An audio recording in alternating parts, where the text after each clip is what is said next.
কি বাবা? কি দরজা লাগা আছে? তুমি স্কুলে আসছো? এখন তো স্কুল বন্ধ হয়ে গেছে বিকেলবেলা। চলো বাড়ি চলো, কালকে আসবো। চলো, স্কুল বন্ধ হয়ে গেছে বাবা। চলো,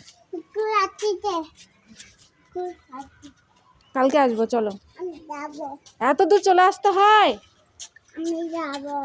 কোথায় যাবে? স্কুল বন্ধ না? ডাক দাও, মাস্টার মশাই ডাক দাও। দরজা খোলো, বলো আমি পড়তে আসছি।